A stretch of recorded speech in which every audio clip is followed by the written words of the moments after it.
If I'm being honest, I genuinely don't know how to start this video. It's kind of daunting having so many new people watching. If you are new here, welcome. Hope you've been liking the stuff I've been putting out. Don't worry, I will get a new microphone soon. I didn't realize how ass the one I have is. And once again, thank you to xehther for having me on. You are the GOAT, trust me. Anyways, I've decided to do what if Deku had permeation. Ooh. Mirio's quirk from My Hero Academia. Because I think Deku could make good use of it. Plus, I have some cool ideas from it. Hope you all enjoy, and like usual, the Spotify will be pinned in the comments down below. A playlist with all my what if movies will be in the description, and while you're down there, if you could drop a sub and a like, and any suggestions you may have in the comments. I do read them all, and I do note them all down. Either way, let's get into it. Now, in this timeline, I'm going to say Deku grows up somewhere different. This timeline growing up in New Zealand of all places. Why? Just because. He'll grow up there from a kid and... as a kid from birth, with his mum living alone like in canon. Deku's dad having died after his birth in a freak quirk accident. His mum raised him alone until the age of 3. Deku's starting to learn and growing up more and more. Like in canon, he still idolized All Might, watching videos of him like in canon, even though he lives across the globe. He always thought he was just the coolest hero ever, and when he got his quirk, he was going to be just like him. Deku would turn the age of 4, Inko taking him to the quirk doctor for his birthday. The doctor having the ability to glimpse into someone's quirk through physical contact. Just a little tangent, by the way. Can someone give me a name for the doctor? I use him in like every single what if. This doctor has the quirk to see people's quirk through physical contact. Like, just like pick a name. Genuinely, shoot some names in the comment. I'll give credit to whoever has the coolest name, and I'll use it in the rest of the what ifs because I kind of want to make him like a little side character now. I mean, I've used him too many times at this point, may as well. Anyway, the doctor would end up looking over Deku's file and chatting with Inko a little bit before finally using his quirk on Deku.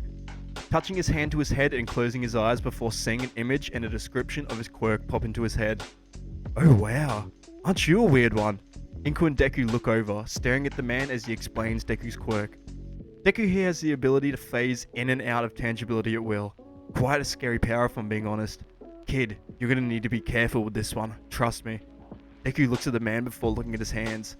Be careful? Inko looks at the doctor shocked. What's that supposed to mean? Is it dangerous? Do you mean tangibility? What do you mean tangibility? The doctor looks at the two once more. My bad, let me go through the final details. Tangibility is pretty much the ability to physically touch something. Deku here has the ability to turn his off, just on himself so far, meaning that eventually he has the ability to phase through everything. The two look at the doctor dumbfounded. All the words he's saying going over Deku's head, still staring at his hands, just happy you got a quirk. Inko once again chimed in. Wait, this is going so quick. What's so dangerous about it? What, he can walk through walls pretty much? He's like a ghost. That doesn't sound too bad. The doctor looks at Inko before leaning forward, shoulders on desk in front of him looking completely serious. Well, unlike a ghost, Deku here can't fly. What do you think would happen if he activated his quirk on himself while standing on the floor? Inko's eyes grow wide, finally clicking 2 and 2 together. Unlike Mirio, who had his dad to kind of coach him through, like his whole quirk and stuff, Deku was all alone. He has no one who's had this quirk before him, and they don't know Deku can even get out of a situation like that. So for all they know, he could just drop through the floor and die, and just like get trapped down there for the rest of his life. The doctor and Inko's concerns grow a little bit as they look at Deku, still blissfully unaware of the chat they just had. They decide it's probably for the best to do a little more study on his quirk. Inko reaching out to everyone and everything she can do.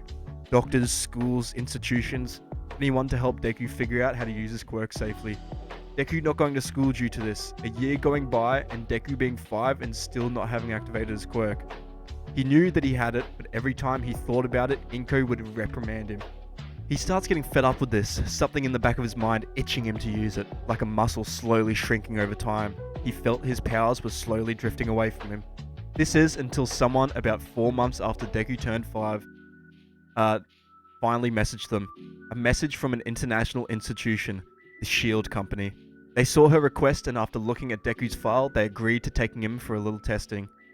They see how his quirk could be very dangerous. David Shield himself would pay for their flights over, along with setting him up with some accommodation. Them hopping on a flight and leaving straight away, leaving their life behind in New Zealand for a while, arriving at Island after like 12 hours. Deku looks around the place and is shocked. Though it isn't as fantasy as when we see it in the movies, it's still crazy compared to their little hometown in New Zealand. As much as they want to explore, they're dragged back into reality.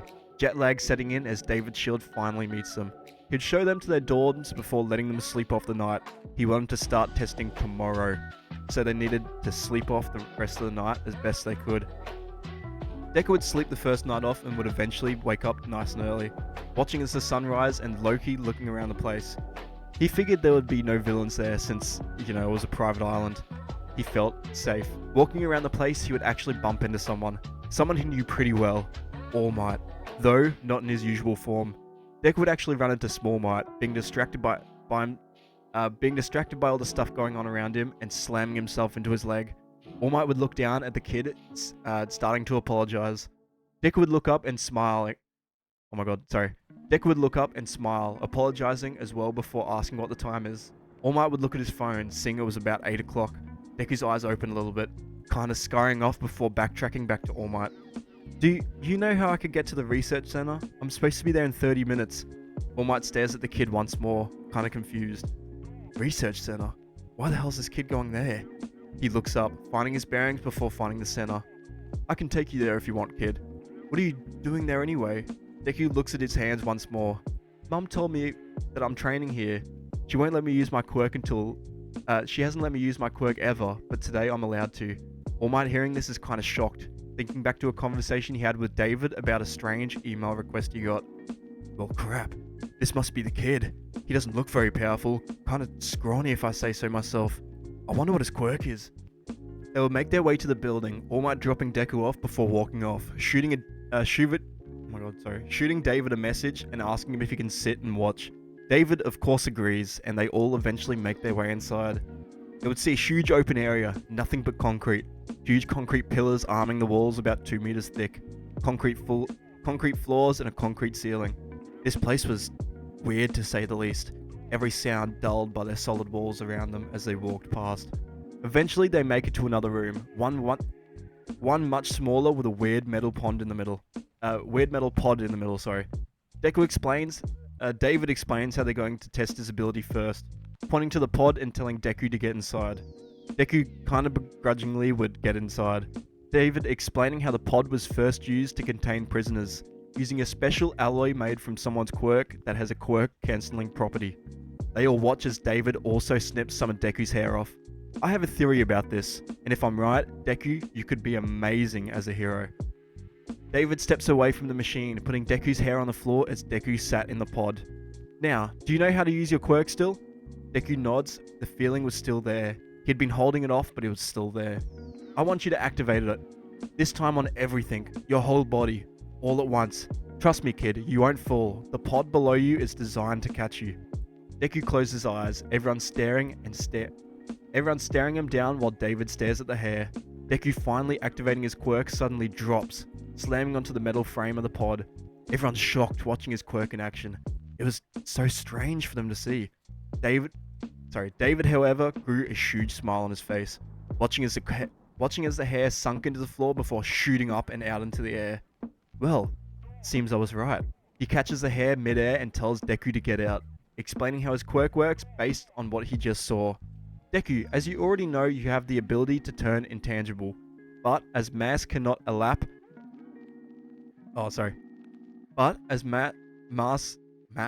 Mass cannot overlap. If he does ever sink into the floor, instead of sinking for Heather, he'll be shot upwards at extreme speed. All Might and the rest of the room is shocked by this. To the most of them, it didn't even make sense. Deku stares at David, ideas popping into his head already of ways he was going to use his quirk. Wait, so can you make me stronger then? You're gonna help me train, right?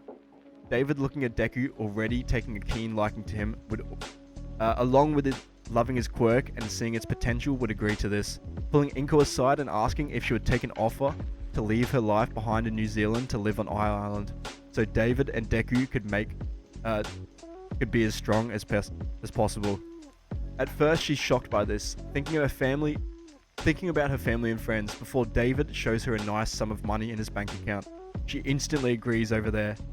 And from there, Deku and would stay with David, moving into a place that's close by their family. A nice little house with top of the range everything, like a metal microwave, fridge, robot vacuum, the lot.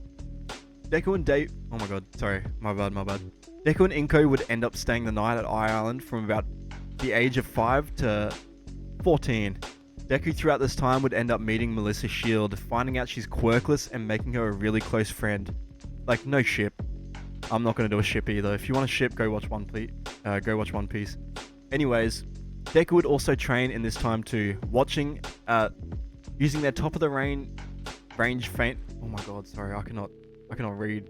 Using their top of the range training facilities, you know, like the robot thing from the movie. They would start that.